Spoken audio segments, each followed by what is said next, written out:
Биз баарыбыз бири-бирибиз менен алакада жашайбыз. Кээде кызыкчылыктар кагылышат. Ошондо талаш тартыш, араздашуу, түшүнбөстүктөр келип чыгат. Билинбей башталган талаштын аягы күтүлбөгөн жагдайлар менен жыйынтыкталып, чечилгис түйүнгө айланат. Мындай учурда сотко кайрылса болот.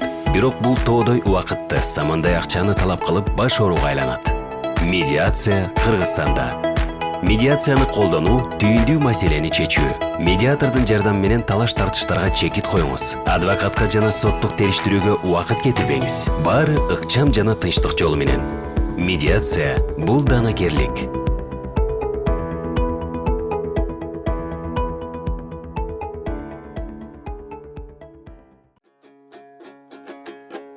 Кеткенинен да пайда жок, келгенинен да пайда жок. Кең келес укпайт эл угат, бүгүнге ишти канаң айтамайла жок. Мамлекеттин келечеги элдин кызыкчылыгы таразага түшкөн мезгил. Атамбаевдин башкаруусундагы 6 жылдык өмүрдү ар ким ар кандай сүрөттөйт. Кимдир бирөөлөр үчүн өтө майлуу сүттүү болгондур, же карьерадагы өсүштөр болгондур. Бирок азыр алардын айрымдары темир тор артында болсо, кээ бирлери Атамбаевдин азыр бийликке болгон каршылыгы ийгиликтүү болуп калса, кайра кызматка барууну көздөп турушат. Үч уктаса түшүнө кирбеген кызматтарды алышканда. Үч уктаса түшүнө кирбеген. Анан ошол жерден булар дагы байыган, акчадан аябай топтоп алышкан. Анан кийин азыр болсо кызматта жок баары тең.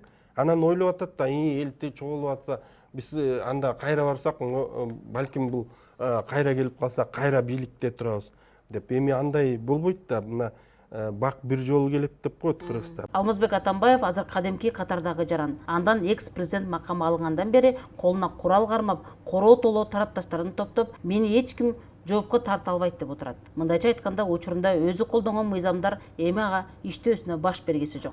Атамбаев 33 кишини камады. Кыргызстандын ушул эле мыйзамдары менен камады да. Өзү камаган мыйзамдарга эми ишенбейм дейт да. Эң эмеси ушул болуп атпайбы, мына парадоксучу.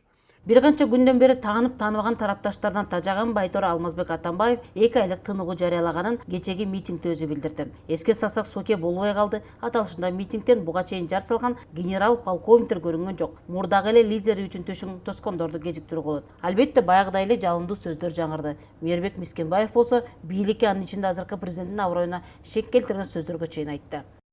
Жээнбекти бир жыл мурун айттым элем. Эй, кеп намаз окуганда эмес, кеп самолет түшкөн эмес, кеп зонтикти көтөргөндө эмес.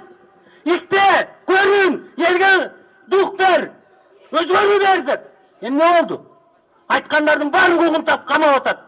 Мына мен эртең камап атсак, мен айтат элем Жээнбековторго. Камамак туруп биширип курдак кылып жегиле мени. Атамбаевдин көрүнүшү чарчаңкы, көптүн арасында байкалбай эле отурду. Бирок Мискенбаевден кийин жанданып кетиби, айтор мен да андан катуу сүйлөй алам деген түс көрсөттү. Бул эретте мурдагы президент өзүнүн репертуарынан чыккан жок. Эки сөзүн биринде Атамбаев Жээнбеков кетиши керек, ансыз Кыргызстан өнүкпөйт дейт. Сооронбай Жээнбековдагы жоопкерчилигин сейиш керек. Момундай от менен ойноп атып жаман бүтсө, жоопкерчиликтин баары тең азыркы президентте болот.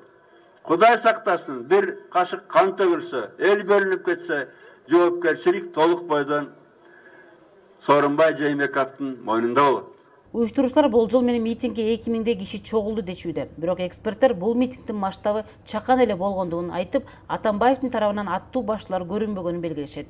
Митингдин деңгээли жана бир урушуп, анан кийин неме болуп кеткен адамдын таарыныч немесин ошол эле да, анан кийин тиги катышкандар, адам отурган адам, публиканы көрдүк да ким экенин. Мындайлар сөз табылат, болот. Бирок эми ошол дагы Атамбаевка деле өрөтүп коюшканда, чын эле мен ушундай неме. Бул жалган көрүнүш. Ошон үчүн Атамбаев, мени кажется, ойлонуш керек дагы.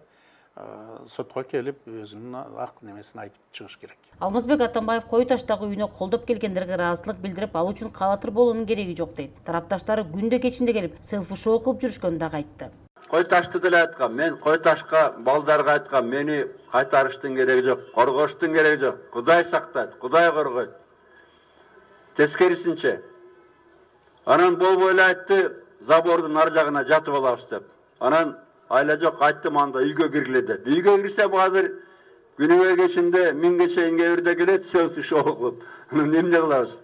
Келбе деп айта албайсың элди. Митингдин катышуучулары Сооронбай Жээнбеков президенттик кызматка киришкен учурдан тартып 19 айдын ичинде жүргүзүп жаткан саясаты анын шайлоо алдындагы убадаларына карама-каршы келет деп белгилешет. Президент өзүнүн кыргыз көчүнү кайт, өлкөдөн кымбат дөөлөт жок, туугандуу бийди ыйман жок, ыймандуу бийди тууган жок деген баардык урандардан четтеди. Өлкөдө мыйзам жөнүндө куру дымактуу билдирүүлөргө жамган мыйзамсыздык өкүм сүрүүдө. Калп эле алдамчылык мамлекеттик саясаттын куралына айланды. Жарандардын укугу тепселенип, адамдык касиет, ар-намыс түпкө турбай, бааланбай да калды. Өлкөдө иш жүзүндө Жээнбеков, Матраимовдор үй бүлөлүк кландык режими орноду деп 7 пункттан турган талап менен резолюция кабыл алышып, бийликтин аткаруусуна 2 айлык мөөнөт беришти. Президенту Сооронбаю Жээнбекову и парламенту 2 месяца, чтобы эти требования сегодняшнего митинга были выполнены. Кой таштагы Атамбаевдин үйүндө болсо орун алган элдик штаб ишин уланта бере турган болду. Бул туурасында партиянын төрагасынын орун басары Күндүн билдирди. Айтымда күндүгө кечке элдик штабтын мүчөлөрү жана мурдагы президент Алмазбек Атамбаевдин эл менен жолугушуулары болуп тура берет экен. Кыргызстанда медиаторлор иштеп баштады. Медиатор бул талаш тартышты чечүүгө жардам берүүчү адис. Башкача айтканда, кесипкөй данакер. Медиация кайсыл багыттарда колдонулат? Коммерциялык медиация.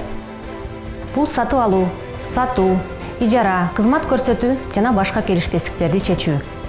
Эмгек медиациясы иш берүүчү менен кызматкердин ортосундагы чыр. Эмгек акы, жумуш шарты, компенсация төлөө жана башка суроолор боюнча өткөрүлөт. Үй бүлөлүк медиация жубайлардын ортосундагы мүлктү бөлүштүрүү, алимент төлөө жана туугандардын ортосундагы пикир келишпестиктерди жөнгө салат. Медиация кылмыш жана жоруктар кодексинде өткөрүлөт, эгерде бул беренелерге туура келсе. Медиация эки тараптын мүдөөсүн угуп, туура чечимге келет.